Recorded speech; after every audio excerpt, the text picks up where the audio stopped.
Sidney Barthelemy for the Midlow Center on June 27th, 2016. Do you agree to this interview? Yes, I have agreed. Okay. When and where were you born? I was born here in New Orleans, 1942, March 17th. You're 15 days younger than I am. Oh, really? I was born March 2nd, What? 1942. And you're 74. 74 years I'll be and doggone. 3 months and something. So where did your family live when you were born? We lived on Columbus Street, Okay. which I guess was still in the 7th Ward. Yeah. I'm trying to remember. That's when they divided it 6 was and down, 7. Yeah, on the one block down from Esplanade, but Okay. closer to Claiborne. Okay. And then my father bought a house on Laprouge Street. I guess I was maybe 8 years old. Okay. When 100 block near Chassacy? 2118, right well, Chassacy's was on the corner of Galvez and Laprouge, and Right. we were in the middle of the block between Morial and Galvez. So Okay. it was a very convenient place because you had the buses running on both sides. Yeah. And my mother loved to go to Canal Street, and go to Jesuit Church on Tuesdays for the novena. So Yeah. I mean, it was really convenient.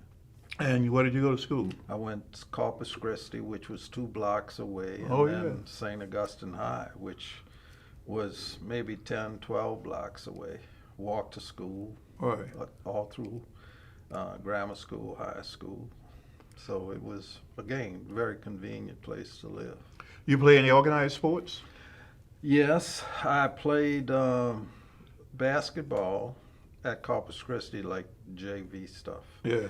And then St. Augustine, I played football and JV basketball. And then my senior year, I played on the senior team, but I broke my arm playing football, so I never got to play basketball. Okay. Who were some of the people there who were fairly well known now when you were a student? Let's say Dwight would have been 2 years ahead of you.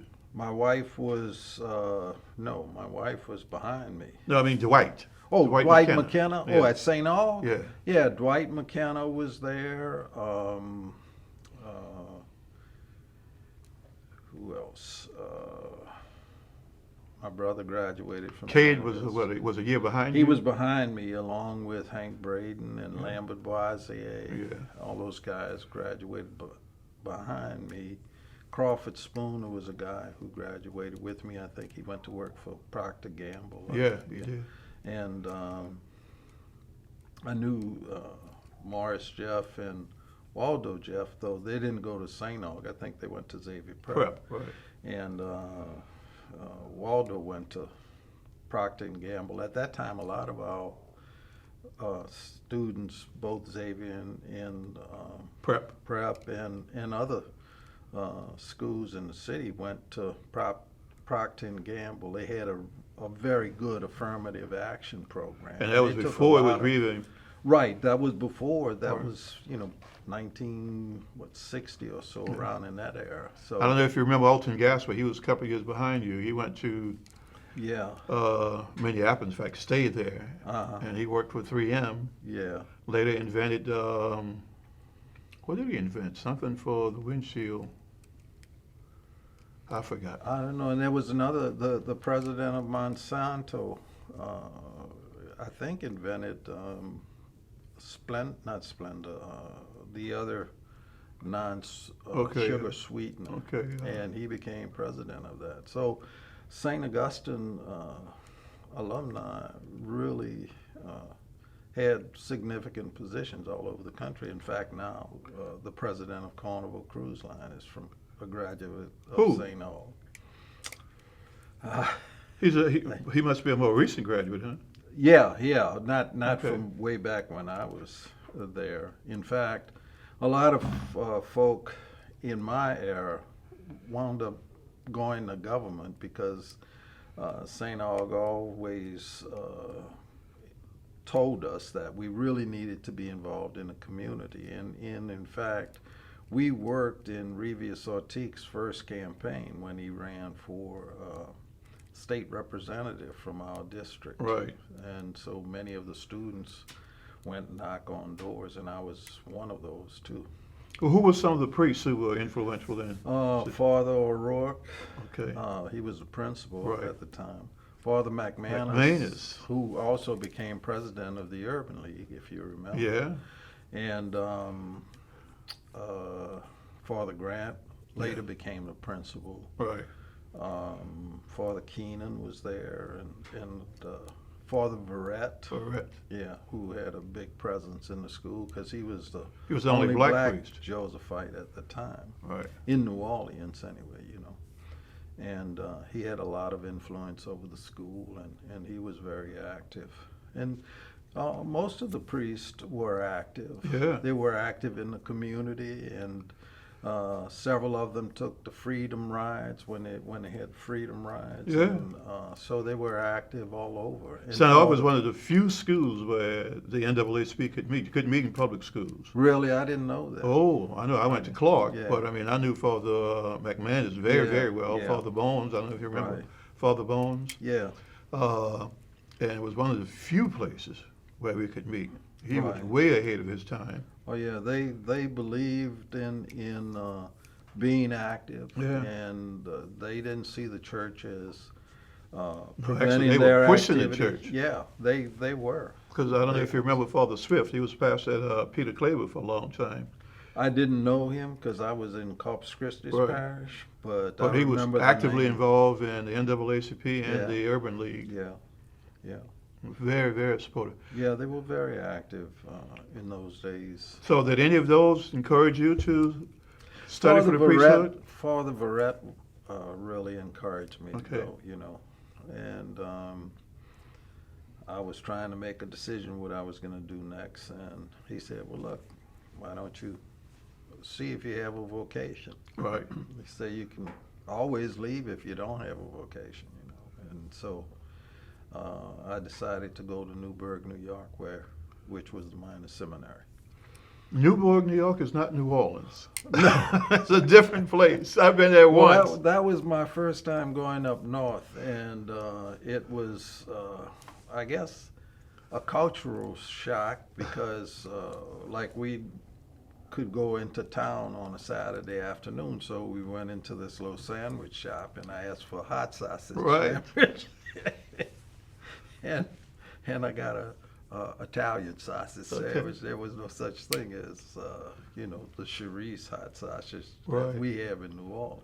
I remember I was in Boston, I believe, and I asked for a malt, which wasn't different, but they call it a frap. Oh yeah, And it yeah, was- yeah. I asked for a shrimp sandwich, and that's the first time I'd ever eaten, not scampi, what is the, similar to shrimp. I've forgotten. But it was really an experience, Yeah, yeah. getting out of your element. Right, and then I remember when John Kennedy was elected and inaugurated, and it snowed. Yeah. We had like snow drifts of 10 feet, you know, and it was freezing. The cold weather was just sometimes unbearable up there.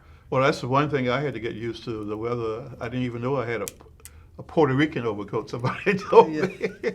I found out later they made them in Puerto Rico, but they were not made for northern winters. No, no. I no. bought a coat that weighed about 15 pounds. Yeah, yeah, yeah. It was, but it also I took my first airplane ride. Yeah. To go to New York because the train was very slow in those days, and we had to be at a certain time. So several. So how long did you stay in the seminary?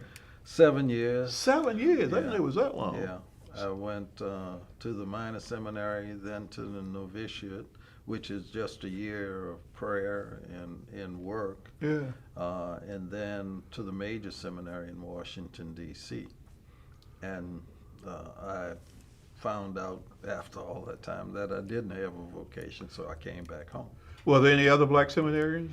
Oh yeah, there were many from the South. Most of the Okay. black seminarians came from the South, though there were a couple. We Oh, had from the one islands. from Philadelphia, Okay. one from New York. Philadelphia, the guy we're still friends today. He ultimately left and went into the Secret Service. Wow. He has a great story too, because he became friends with Kissinger, and Kissinger had the Secret Service to provide security for him, not the State Department security, but he wanted the Secret Service, and Oh. he made friends with Bill Montgomery was his name, and he went on all his trips as when he was the Secretary of State. Yeah, wow. so.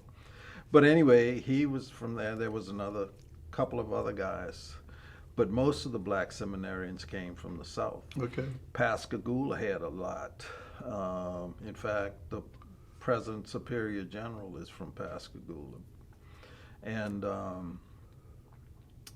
we had a lot from New Orleans, maybe about 5 or 6 guys. How many of them actually made their final vows?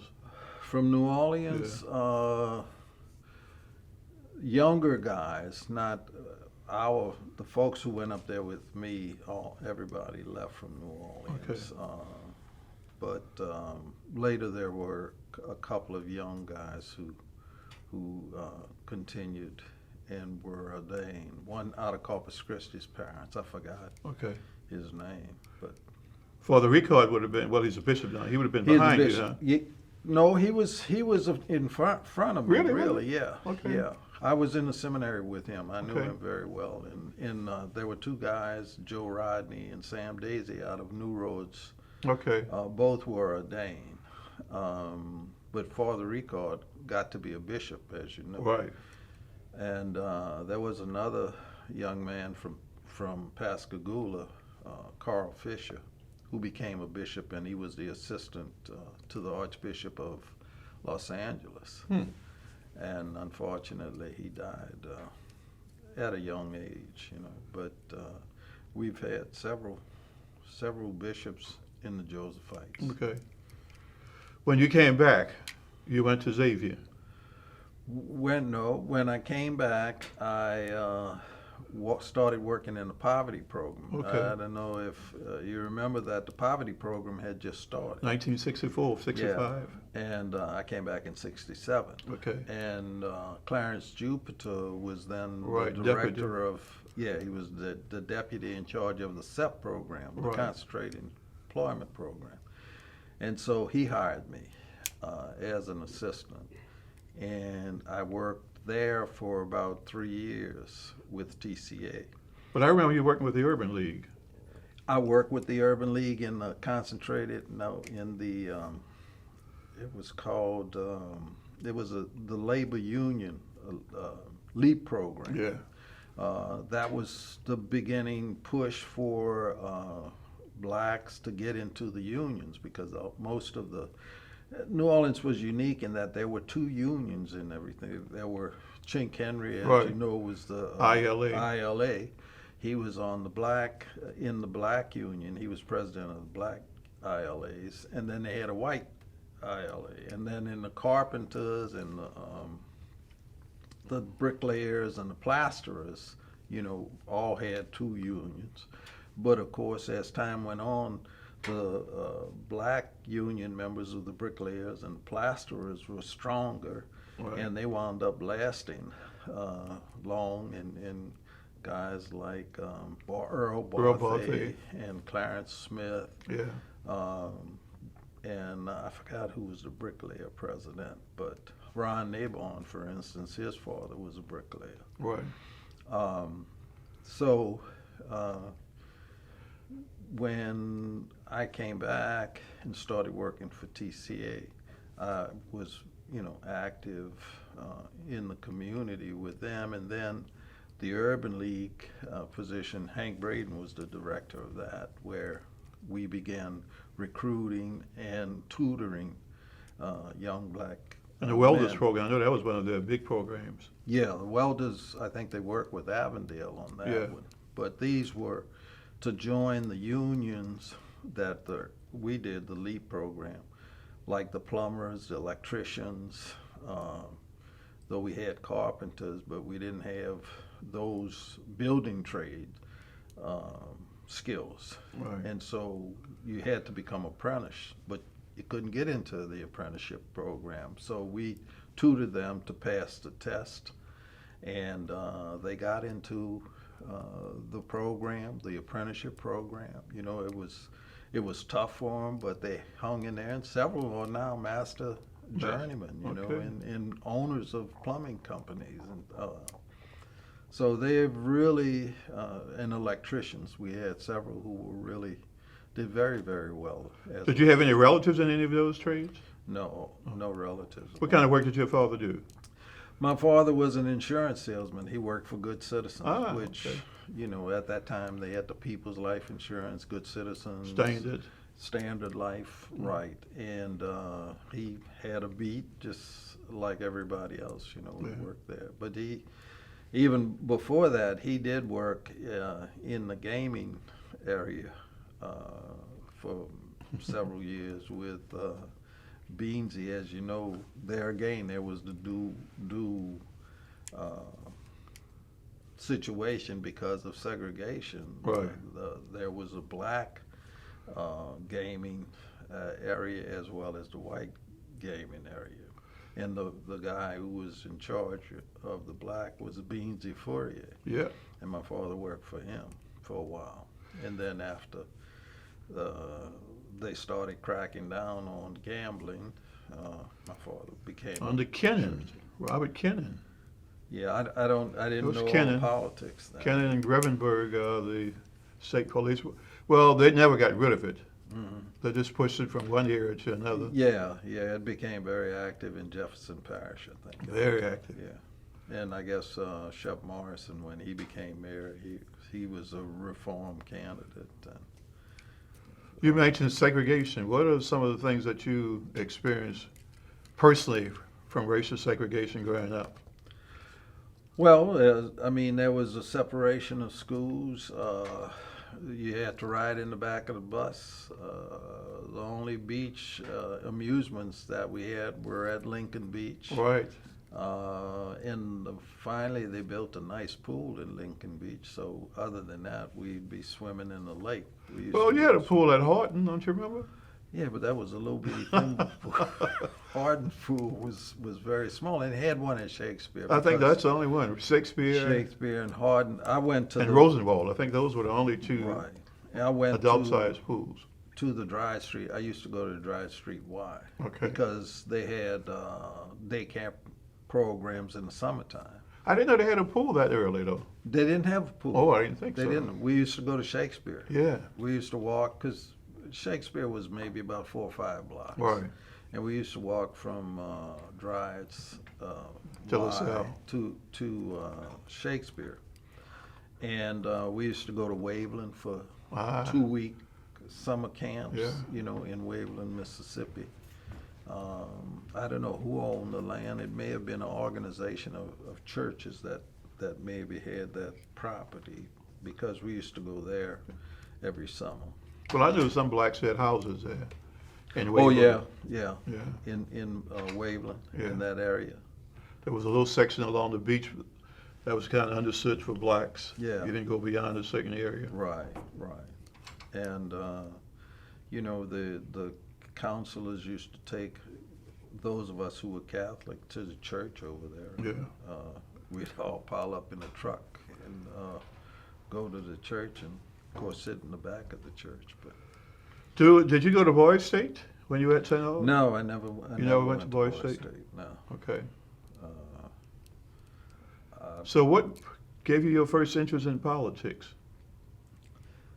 Well, like I said, when we were in high school, the Josephites always encouraged us to get active in our community and get active in politics. And when I forgot what, I must have been like a junior, that they encouraged us to help Revius when he was running for state reps. Of course, he didn't win, right. But we got a taste of politics, and we began to follow politics and learn about it. And when I was in the seminary, there was a lot of activity in the civil rights movement. Right. The March on Washington. Some of our priests went, but we couldn't go as seminarians. Right. And so I was aware of the movements that were taking place, wishing I could participate, though I couldn't. And when I came home, I got involved in the poverty program. Right. And there again, we started actively trying to change the politics. I got involved with the political organizations. We formed COUP. What's the acronym stands for?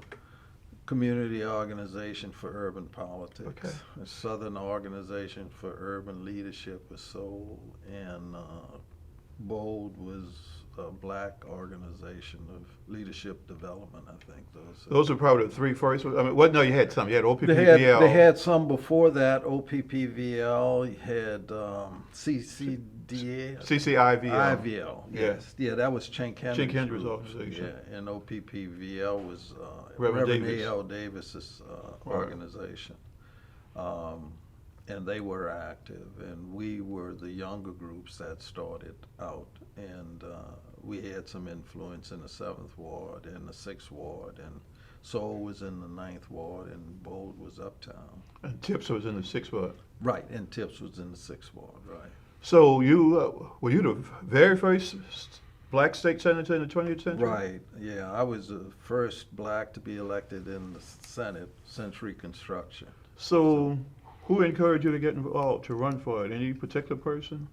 Well, Bob Collins was president of COUP at the time, and Charlie Elwha. Yeah, I forget You know, about that and one. we had Charlie first ran, and really that's how our organization started. Charlie Elwha ran for the school board. That was his first office he was running. I worked with Pearlie Yeah. at TCA. Pearlie was the director of Head Start. Right. And she's still, I think, the director of Head Start. Okay, I She's- haven't seen her in a while. Yeah, she was great. Pearlie, I mean, she really is recognized nationally. I mean, you know, a lot of folks like that who started the Head Start program for New Orleans has been such an expert. She is recognized all over the country. She was also the first graduate, I think, of social work From Tulane. Tulane University. Right. Right. And she was just a model of, you know, commitment to young education, children's education, and early childhood education.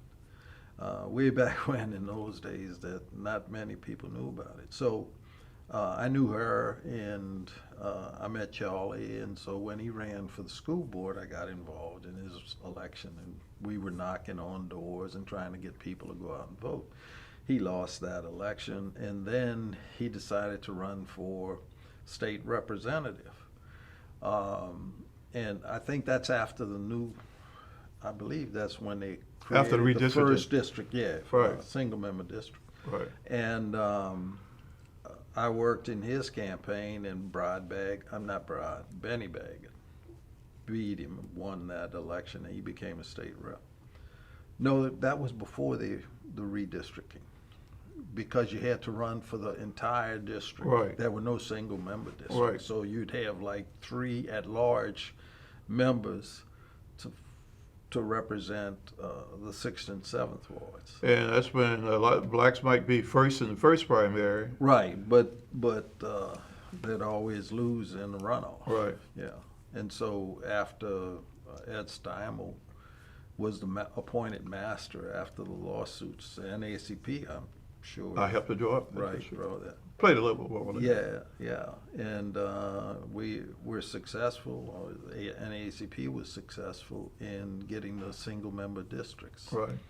for the House, and then I think what happened was the Senate wound up appealing. Duplanche.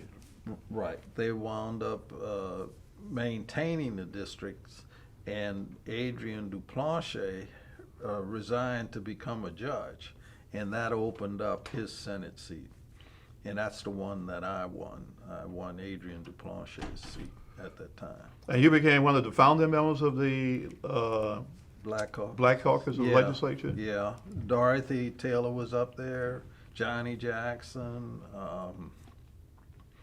Was Diana Badgeboy in Louis, yet? Diane. No, I don't think Diana was up there Okay. yet. She Alphonse may have- Jackson from Shreveport, I remember. Alphonse was there from Street. Dick Turnley from Baton Rouge. Yeah. I said Johnny.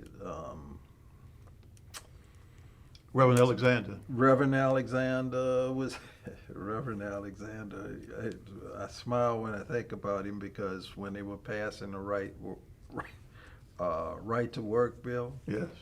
you know, he got up there and he stood up and he was giving an impassioned speech against the right to work. And then he said, as Patrick Henry said, give me life, give me liberty, or give me, he said, well, I don't know if I want to go that No. And everybody cried.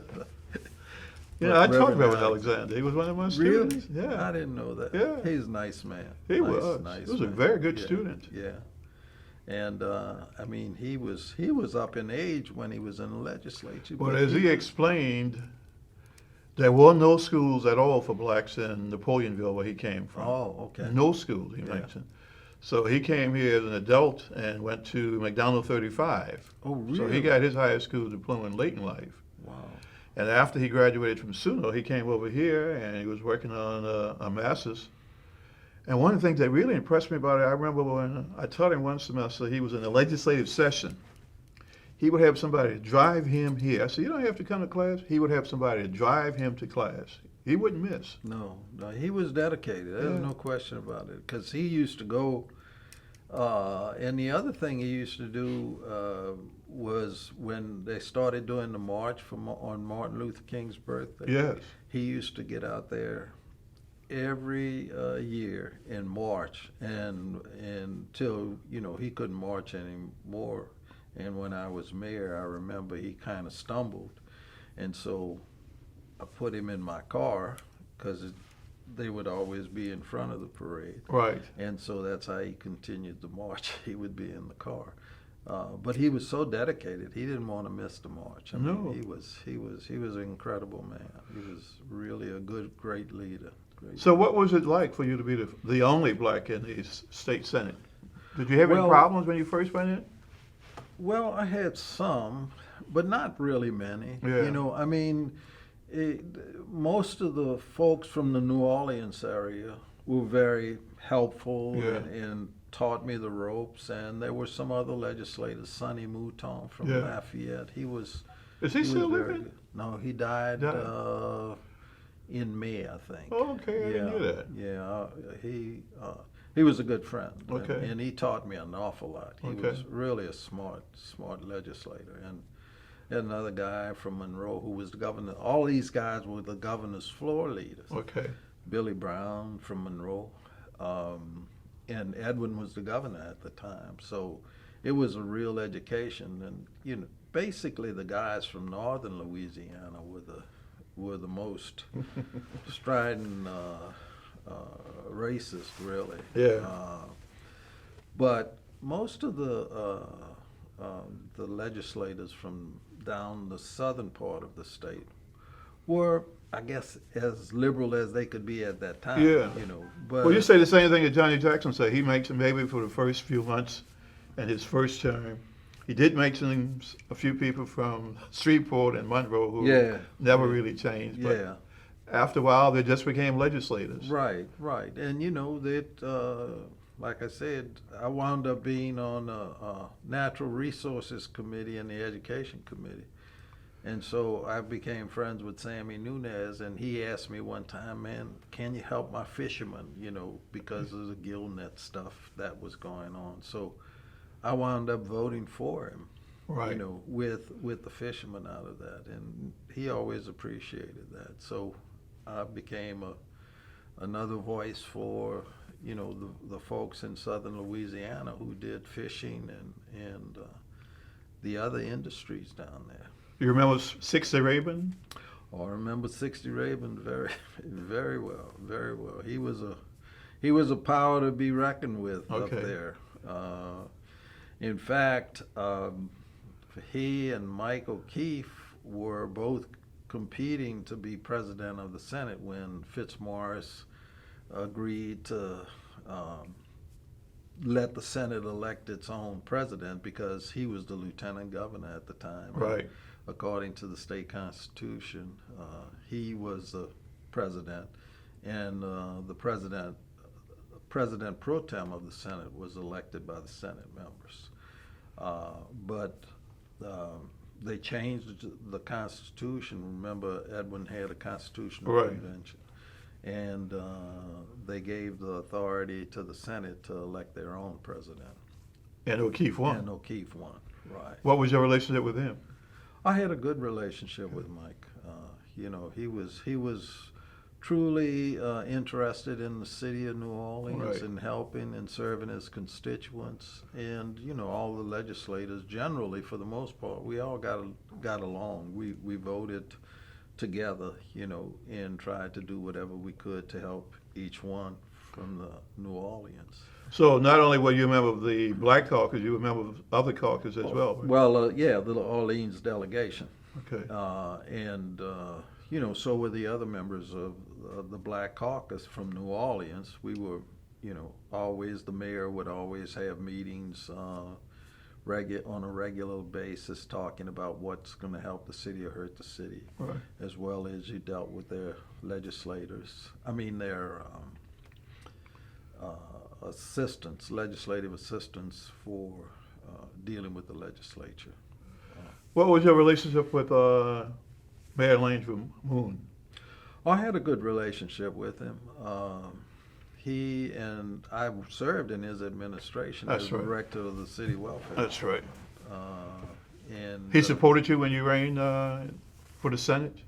yeah, he supported me after. He didn't support me in the first. He took a neutral position in the Okay. first. He didn't support anybody. And Who I did you wound run up against? Frank Udo. Frank Yeah, I Udo. remember that name. He was out of the Benny Baggert group.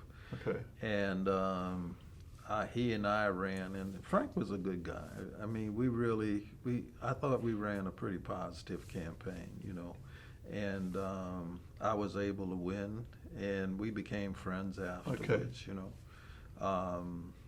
And Moon helped me when I ran against a Republican, a guy named Mike Starr, who owned BOK.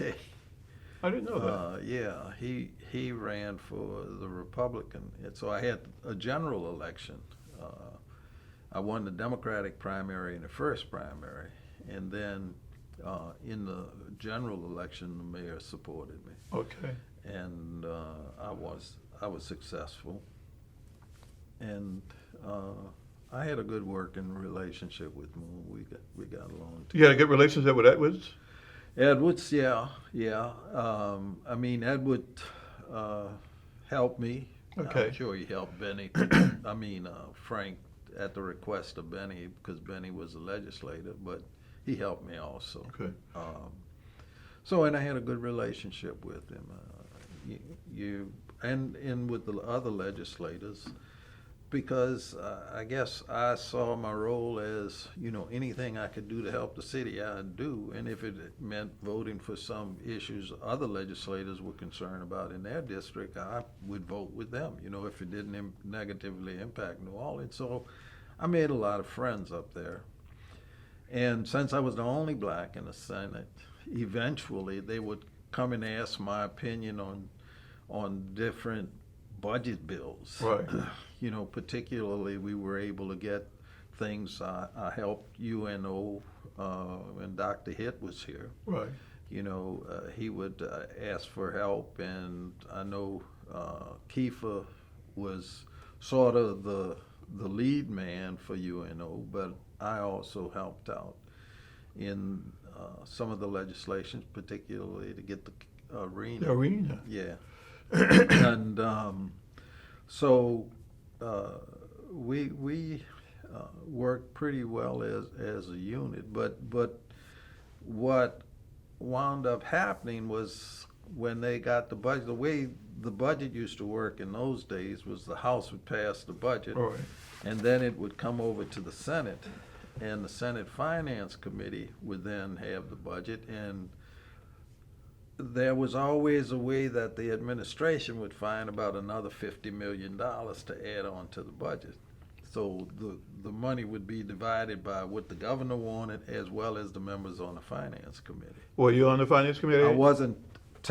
I didn't start off as a Finance Committee member, but I was a consultant, say, to Okay. the finance committee, because they'd asked me, since I was the only black, to make sure that we were taking care of everybody. And then I wound up getting on the finance committee because Senator Egan, Yeah. was he worked in the insurance industry, and when the right to work bill was coming up, he was really sweating it because he was a member of the business group, and they were putting all kinds of pressure on him to vote to kill or to vote for right to work. And he was on a labor committee. So Mike came to me and asked me, would I be willing to help Egan out by sitting on the labor committee?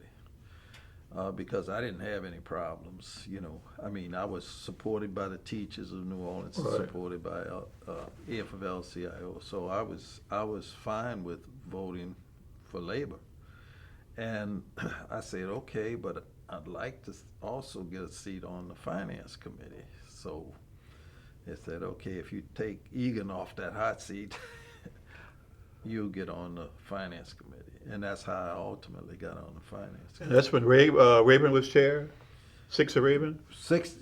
What they did was they created another committee for 60 Ray. Oh, okay. When he and Mike were vying for the presidency, Mike was a consummate deal maker, Right. And always trying to keep everybody happy. So rather than have a big fight on the Senate floor for the president of the Senate, they made a deal with 60 Rabin. They split up the finance committee. They created the finance committee, which would deal with the budget and stuff, and then they created the fiscal committee, which deals with the budget, the capital outlay. Okay. So, and he became the chair of that committee, and they also gave him an increase in salary. So, as chairman of that committee, he got an extra money. Well, he was chair of two committees, so. I thought that was He got- against the rules. Well, when you got 20 votes in the Senate, you can do any rule Make your own you rules. want. And so he was chair, and because he had those, it was like a full-time job Right. for him. They gave him extra money, which, that Right. was the deal, so he wouldn't contest the election of. Well, it worked out for him. It did. It worked out for him. It worked out for Mike, and and everybody was cool with that. The Senate was, I guess. The Senate was Somewhat always of- closer to the governor than the House. Yeah, And that's still true. Because honestly, that's the easiest way to run the government. Yeah. When the governor, all he needs is 20 votes on the Senate side. Right. On the House side, he needed 55 votes. And then because they're elected in little smaller districts, Right. they're not as free as senators are because their districts are bigger and their constituency is not as diverse. Right. And so the governor was always able to get 20 votes. And that made it easier for him, and that made it easy to run the government because the House was always contentious. But he had 20 votes on the Senate, so. It was most of the Senate version that would ultimately become law, right? That's right. Because you'd send it back so late. There you go. That's right. That's right. The Senate would basically get the finance bill and hold it till almost the last minute. So they'd do the deal, pass the bill with its amendment, and the House would, of course, scream a lot of times. But they had to But accept it. They didn't have much of a choice. So next you went to the city council. And then I decided to run for the city council because it was closer to home, and I was interested in the city. And I ran for councilman-at-large. Was it an open seat? Yes, it was an open seat at the time. There was I don't remember all the dates. There was a delay in the Oh, yeah, council because they had not election. reapportioned. Right. That's right. Right. And so when they were supposed to have the election with the mayor's race, there was no election. Right. So the time was delayed, and when 4 years, that was 1978, when Dutch Right. ran for mayor, I ran for councilman-at-large. And I was elected and Dutch was elected. I was elected in the first primary with Jeruso. Right. Jeruso ran. And I'm trying to remember all the people who ran. Bob Tucker ran and somebody else. There was another white candidate Okay. who was expected to win. I can't remember who. I can't think of who it was at the time. Now, did COUP support Morial when he ran for mayor? Yeah, Okay. yeah. In fact, there was a big article in the paper when COUP was meeting to make a decision, and it went late into the evening, and then the next morning, COUP had endorsed Dutch Morial, and it was on the front page of the paper at the Okay. time. Now, even though he was originally a 7th ward, he was not a member of COUP. In fact, he No, he wasn't a member of wasn't a any- member of Seoul or COUP, No. because Life came later. Yeah. Well, no, I think Life came, it was more of a voter education, I think. No, his It wife was? had our organization, Log, Okay, all right, all but right. Life came later. You were right. I Yeah. mean, I'm not sure. You remember, because Dutch had been out directly politics because he had been a judge for Right. about right, 5 years. Right, that's right. And I think he caught a lot of people by surprise. I remember he called me, I had lunch with him maybe in 76, and he told me he was thinking about running for mayor. Would I support him? I said, do you think he could win? He'd say, well, if I run, it's because I think I could win. Mm-hmm. And I don't think he had any organized organization behind him at that time. I mean, he may have gotten endorsements from different groups, but I know he didn't have Life at that time. No, you're probably right. I'm not sure when Life was started. But So what was your relationship like with him, working with him? Oh, Dutch and I thought we had a good working relationship. Okay.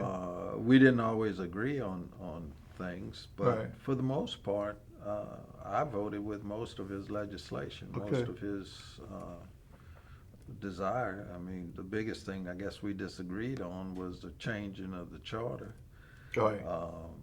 because I still believe that 2 terms is enough for I do mayor, too. I was a big executive. supporter of his, but I oppose. In fact, I think I got that from Father McManus. Yeah. He mentioned that Chuck Morris' son had put in the term limitation because he expected to be governor, Correct. and he didn't want any strong mayor in New Orleans. Right. And then, of course, when those plans didn't materialize, then he tried to change it, Correct. and then Correct. Dutch tried to change it. And I think, Right. I'm sure you know better than I do. After 8 years, you don't have that much more to give. Well, that if I always said, look, if you do the job right, you so burned out Right. that you don't want to do that. And then the other thing about corruption is real. I think Yeah. when you become absolutely powerful, you don't think about anything but yourself after a while. And even if it's not you, the people around you. Right, exactly right. Well, yeah, in many cases, it's the people around you who want to encourage you to stay. Right. Because of the power that they have. I guess, power is an interesting concept. Power corrupts. Right, Absolute power corrupts, absolutely. Absolutely, and that's absolutely, in my experience, that's been absolutely true. So you did support the World's Fair? Yeah. Okay. Yeah, I supported the World's Fair. In fact, Jim and I were both on the executive committee when the World's Fair was there.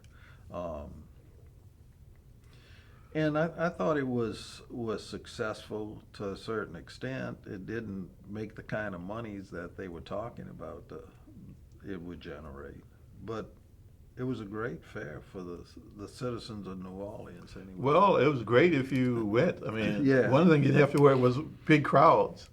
No, and my kids used to go a lot Yeah. to it. I bought passes for my family, and Yeah. you never had to wait in line. No, so that was no. good. And the music was there.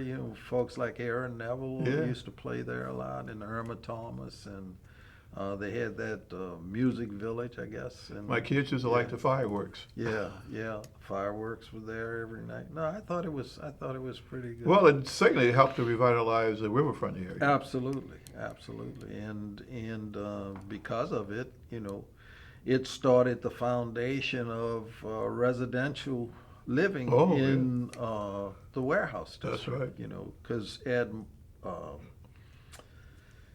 Ed Boatner and Preskabakoff got the fiber mills, which became the first building Right. to be converted to residential in the warehouse district. And they went from there to continue developing warehouses into residential. Then you became mayor. What made you decide to run for the mayor's office? Well, I had been the councilman-at-large for 8 years, and again, you reach a point where, I had enjoyed it. I felt we had done a lot of things, and I felt either move up or move out. One of the two. I didn't see my same way. I didn't see myself being a politician all my life.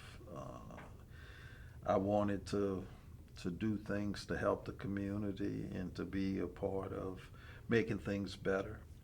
Any particular goals you had when you first became mayor? Yeah, I wanted to try and find ways of generating revenues to make the government a little more stable. Yeah. That was a goal, to provide jobs, to create some kind of mechanism to get people jobs. We were trying to get major corporations to come and locate down here to create a lot Well, of you did get jobs. some to come to East New Orleans, didn't you? Yeah, we did the Pic N Save project Right. in East New Orleans. That was a really, really good deal that we were able to work. Well, the land was there. I think Dutch created the Almanasta-Michoud corridor. Right. And so we had some land, and we were able to convince Pic N Save to come. I called Edwin to get that overpass that's out there now. So because that was the one impediment to bringing Pic N Save, that would have been a regional store, so they needed to get the trucks in and out of there. Right. And then to be stopped by a train while they waited for the train to pass wasn't a good business for them. So they said, if you could get us an overpass, we'd come. And I called Edwin, told him, Governor, can you amend the capital outlay bill? And I can bring this company down here that's going to create 1,100 jobs for statewide, plus regional stores. He said, can you get your legislator to amend the capital outlay bill? I say, if you support it, I'm sure you can do it. He said, I'll support it. I called John Johnson, told him of the conversation I had with the governor. He amended the capital outlay bill. We got the overpass, and we got Pic N Save. Yeah, that was a big one. Yeah, it really was a great thing. Unfortunately, somebody burned the building down. So. Yeah. But other than that, it's still it's still a distribution center, I think, for a beer company right now. Right. So and then, of course, we supported the creation of the River Walk when Dutch was mayor. He got the company out of Baltimore to come down and build the River Walk. And that is a big surprise, isn't it? Yeah. The most recent expansion. Right. They got a new group now. I forgot the name of the group, but it's a national group that does that sort of thing, festival marketplaces. And it's doing very well now, I understand. And when we did it, it really started up the riverfront development good. And we moved from there to the Aquarium.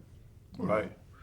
And I work with the Audubon Park Commission and the Audubon Institute eventually to create the Aquarium. And that was at the same time we were talking about expanding the convention center. So we did bond issues in both cases for the Aquarium and also for the expansion of the convention center. What was your relationship with the business community? Because obviously they had to support those kind of projects. You know, I had a very good relationship with them, particularly with Jim Bob Moffitt. Yeah. Jim Bob Moffitt was the key to many of the things that happened at that time. Because, you know, for the most part, some of the business community could be conservative. Right. He was an outsider. He was, you could talk to him, you know, and I used to have conversations with him. Tell you a funny story, when we were doing the casino, I had to meet with several of these organizations to try and get them to support, or if not support, don't oppose. Mm-hmm. And the Business Council was one of those. So the bill was coming up for legislation, and there was talk that some of the business community was going to come out against it. So I called Jim Bob. I said, Jim Bob, I need to talk to you. Can we meet? He said, I'm on my way to Borneo, or, you know, where one of his mines were, and I have to go give a speech at the Hilton for noon. I said, well, can I meet you and while you're going to the Hilton, and we can have a conversation? So I got my guys to schedule when he was gonna get in his limousine and go down there. And I met him at the red light, jumped out of my car and into his car, and we had a conversation. He said, I don't know, Sidney. He said, this is not good. I said, well, Jim Bob, look, if I assure you that we're going to do everything according to the way the law says, could you at least not oppose it? And in fact, it would be great if you would monitor it to make sure that it's done right, you know. So he said, well, you're going to go through the planning process the way it's supposed to. I said, we're going to go through every process that's supposed to go through. He said, well, if you agree to that, he said, I'll call a press conference and say, you know, we're going to monitor to make sure that it is done according to the processes that are set up by the city and the state. I said, I can't ask for anything more than that. And so that's how I got the Business Council to take the position. They weren't going to be opposed to it, but they would monitor it to make sure that we followed all the rules and the regulations and the procedures for the casino.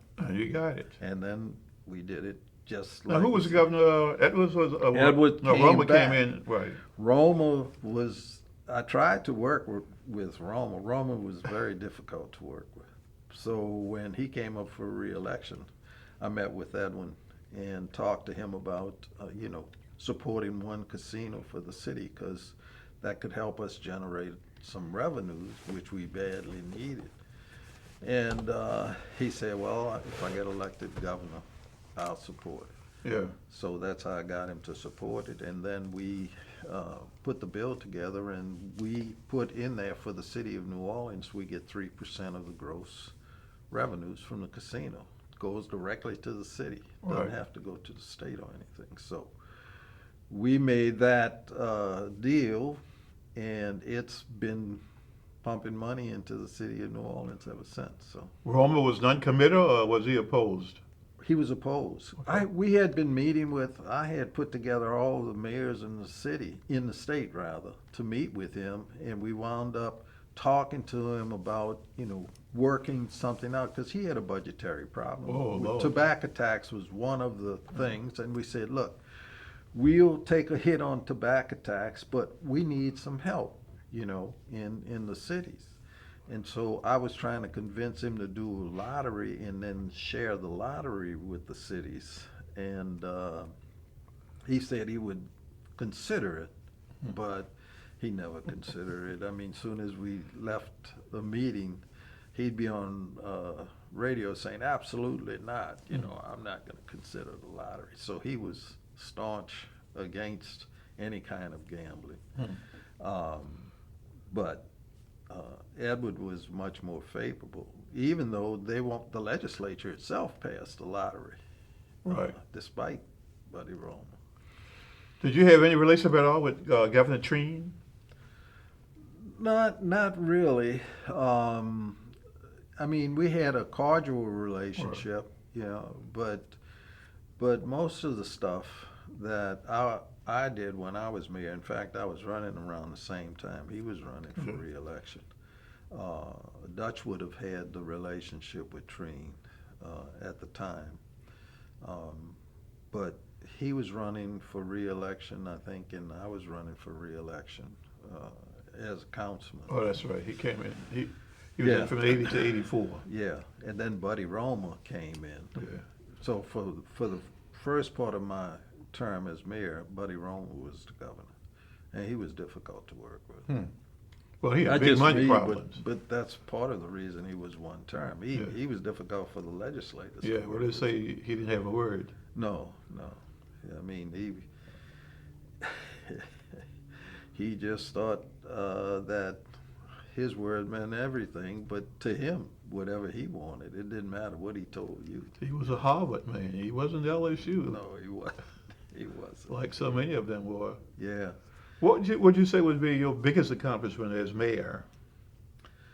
Well, I think the casino was one of the biggest. The Aquarium also. I mean, we created over 2,000 jobs with the casino. Okay. The Aquarium was a big deal for the riverfront too. Right. And the foot of canal.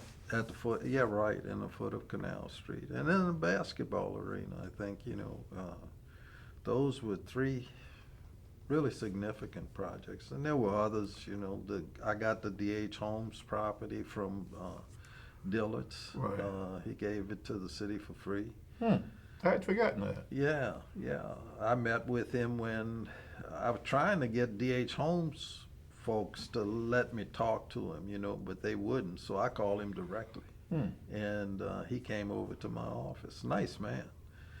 And he said, "Mayor, I was trying to get him to leave the D.H. Holmes on Canal Street because Canal Street was taking the beating at that time." And so he said, "Mayor, I got to have my stores in shopping centers. You know," he said, "the only one I have is that's still downtown is in St. Louis." He said, "in this really sucking wind," he said, "so I got to bring the store into a shopping center." So he said, "but to show you I'm a good citizen, you want the properties, you can have it." I said, "I'll take it." So I didn't. So you sold it, or at least the city owns it now? Or does it lease it? City gets about $1 million a year. Wow. Okay. So it still owns that site. Yeah, city still owns. Okay. My feeling was at that time, you know, that basically, if we could get it to generate revenue, Right. which we did in the lease, the same way we did with the casino, we did a lease. We didn't sell the land to the casino, so as long as you got that revenue source coming in, it's a source of money for city government. Right. You know, so that was the way I was thinking in those days. You know, rather than sell the land, if you lease the land, it'll always generate money for you. You know, and so that's true with the casino and true with D.H. Holmes. So D.H. Holmes does very well. Oh, yeah. But I didn't know that the city owned it. That's the Still right own way. it. What was a big disappointment? Armstrong Park, believe it or not. I had the Tivoli people from Copenhagen Right. willing to come and do the development of Armstrong Park, similar to Tivoli, but not exactly like Tivoli, because of one reason only, Louis Armstrong. Right. Louis Armstrong used to go to Tivoli every year, Hmm. even during the war, and open their park in the summertime. Hmm. So there was such an affection for Louis Armstrong in Copenhagen and with the owners of Tivoli that the guy was willing to come to New Orleans only for Louis Armstrong, and the name of the park was Louis Armstrong. So, and the concept we had was to make it a jazz park, you know, not exactly like Tivoli, but similar, but to have live music there all the time, to have jazz music on a permanent basis, you know, have concerts in the municipal auditorium. That's basically, they have the same kind of a concept. They have a auditorium there, and they have all kinds of entertainment that come to Tivoli. You know, ballets. Alvin Haley's ballet goes there every year, you know. And it does very, very well. And I think that could have been a major asset So to what the happened? city. Well, it's hard to say. I guess some of the folk who were politically active in Treme didn't think that, I guess they didn't trust me, to say the least. Yeah. I don't know why, because I also got $3 million to put in a fund. They were concerned that the neighborhoods would change. So what I did was I convinced Senator Bennett Johnson to give us a fund that we would put into play to help seniors who own homes or seniors who live there to fix up their homes, to meet the code if they didn't have met the code, so that they could hold on to their land and hold on to their property. They didn't have to sell if they wanted to. We could fix it up and make it work, you know. I got the $3 million for them. But there were some in there that just fought it tooth and nail, you know, and I really believe there was someone outside of the community that was trying to kill it. They didn't want anything to happen in Louis Armstrong Park. And now not much has happened since. No. So that was really, and I was just, every now and then I'll think, I say, if I would have done something, you know, to work with the group, you know, if I could have found a way to minimize their opposition, but I don't think there was anything I could do. Or maybe there could have been. There's always a feeling that maybe I could have done something. Yeah. What was your position on Director Taylor's Mardi Gras ordinance? Oh, I was supportive. Okay. Supportive. In fact, what we did do was created a committee to try and work with the ordinance and work with the Mardi Gras crew. And Dorothy cooperated, you know, and we were able to get some of the things that they felt was bad, but they just hated being told by city government, you know. I mean, and that was. But in retrospect, do you think it has worked? Oh yeah, Okay. yeah. You know, I mean, in fact, it's right now you see more and more crews being formed. Right. You know, and that's what we said. Dorothy was absolutely right. You know, we can't have moving to the modern area with segregation on any kind of thing, you know. I mean, it just wasn't good, and very few people would want to participate in some of those clubs, you know. The only one that held out so far was Comas and Comas, yeah, Comas and Momus. Right. But Momus is now Chaos, I think. I mean, it's the same group, but they did away with Comas, and they did away. Well, you knew some of the leaders of Comas, didn't you? I knew some, yeah. I didn't know exactly. Did it change your relationship with them at all? I really didn't have that Okay. big a relationship. No, I with guess some. that's the oldest of the Yeah. old groups. I knew more people in And Rex. Rex. Yeah, Rex is a little bit more progressive. Yeah, they were a little more because, in fact, Rex started inviting blacks to the ball when I was director of the welfare department because Moon was mayor at the Okay. time, and he said, "Look, some of you all are going to get an invitation," he said, "from Rex to go to the ball, and I hope that you consider accepting it." Did you go? So, yeah, I went, Okay. and I think Dutch went, and Norman Francis, and maybe Reevius. So there were about 5 or 6 of us who went. What was your relationship with Harry Lee?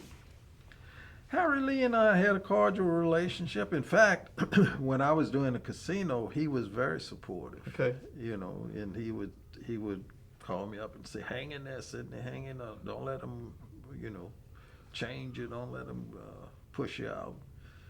Well, when he put up the barricade, did he talk with you in that vein? So he No, he didn't. In fact, I found out about it from the news media, and what we did, we had a meeting that Saturday morning. They had just put it up, and I called the director of streets, and I said, "We got to take this barricade down." She said, "Well, Mr. Mayor, I think it's going to be easy because he put the barricade on the city side of the street." I said, "Well, get your bulldozer, take it down." And so she went out there, took it down. And some of the people who were protesting, they went to the media and they were still fussing the city ought to do this. And so when I remember it was Sally Ann who said, "Well, no, it wasn't. It was Othel Neville. Well, the so-and-so said that, you're not doing anything." I said, "Well, what do they want me to do?" They said, "Well, the barricade." I said, "The barricade's gone. The barricade is not there anymore. So what am I supposed to do if I took the barricade down?" And So how did Harry react to that? he didn't do anything. He didn't call you anything? Nope. Now, I did call the president of Jefferson Parish and say, we can't. Who was president then? Was it Yenny? No, it was Bob Evans. Bob Evans, yeah. Yeah, I think Bob. Whatever happened to him? After he served his term, he's practicing law. I Okay. understand, yeah. Never hear of it. Yeah, no, Bob and I got along. I really got along well with him, and I met with them and said, they said, "Don't worry about it. We're not going to put the barricade back up there." So.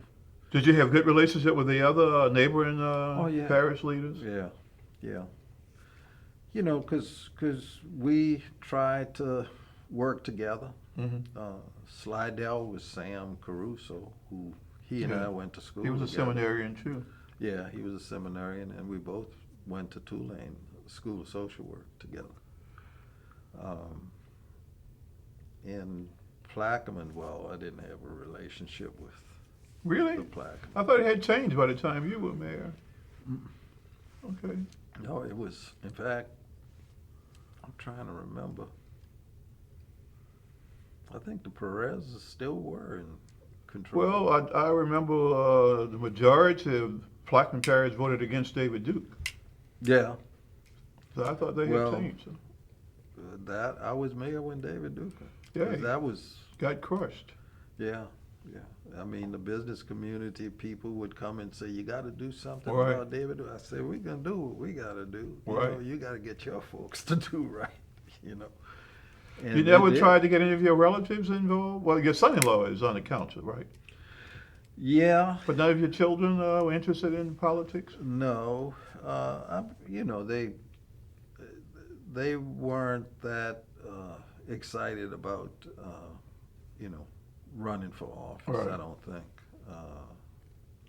Sometimes my son thinks about it. I think.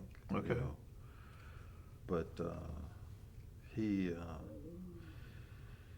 he's so busy trying to make his construction company work. Yeah. That's about the level of its interest. But they're active in the community, you know. You moved out of the 7th Ward. Who? You. I live on Franklin Avenue. I know, but that's the 8th Ward. Yeah, yeah. You never thought about. I've never lived out of the 9th Ward. Well, after Katrina, I got forced uptown for 2 years. Oh, yeah. I consciously stay in the 9th Ward. Oh, no, I've lived on, I moved in my house on December of 1986 on Franklin Avenue, and I've been there ever since. Okay. So, and I moved from the 7th Ward. I was on Virgil Boulevard. And you were fortunate you didn't flood, right? On the ridge, Right. on the ridge. So you didn't have to stay out of town very long? Yeah, well, I mean, we didn't have any electricity for 2 months, so. Okay. Yeah, I stayed in Atlanta for about a month. Oh, you went to Atlanta? Yeah, yeah. And the people in Georgia were so nice. I Yeah. mean, they really were nice. Same thing. We went to Houston. It could not have been nicer. Yeah. Very, very helpful. And anybody, if you said you were from New Orleans, Yeah. they were really gracious and helpful. And you brought good food to Atlanta. They got Yeah, chorice yeah, and yeah. Camellia red beans. That was a big problem in Houston. Yeah, I read an article in the Houston paper. You know, you'd hear all the stories about people from New Orleans, and it was in the paper, and the policeman said he passed by this apartment complex. He's about midnight, and he said looked like a couple of 100 people out there, you know, and.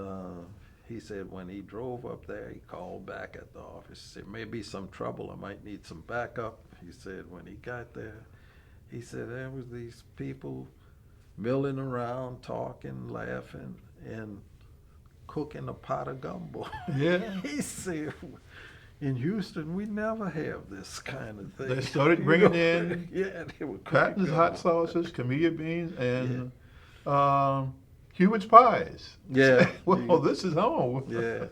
He said he's never seen that before. 12 o'clock at night, cooking pot of gumbo. Yeah. One final question: what do you think about the future of the city? Well, I'm hopeful that we can get back to controlling our own destiny. Okay. You know, I feel that's important for the city, because we had such a great history of us, you know, once we got involved in politics, that we participated in. I think if you look at the records of all of us, we've done very well in the leadership positions that we have, you know. I know the school system had some problems, but I didn't feel it was a good idea to have the state run the school system. Well, it certainly didn't help. No, and basically the schools that did well were the same schools that were under Orleans Parish school system that did well, you know. Yeah. So I hope that when the school system comes back, we will be able to control our destiny and do a better job taking care of the kids, to educate them, because that's the most important thing. I mean, we got to get our kids educated, you know.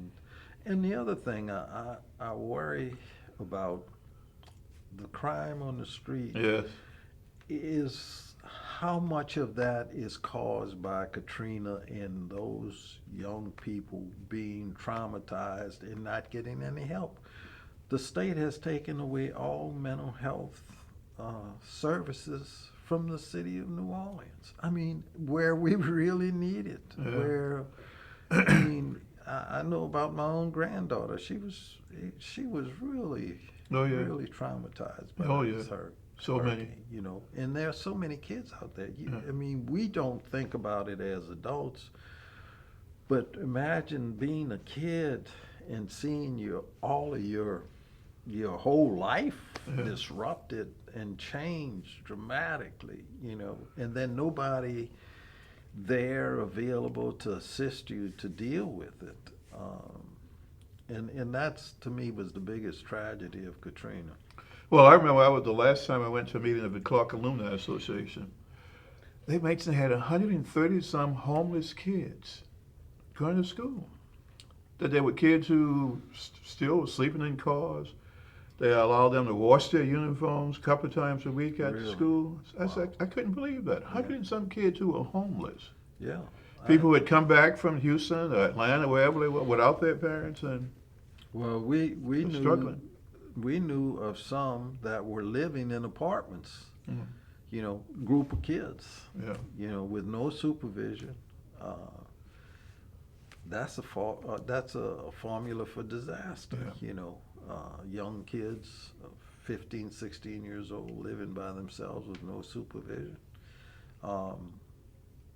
That's to me was the big. So I hope that we can get our mental health systems back together. You know, and the irony is when you start talking about gun control, Yeah.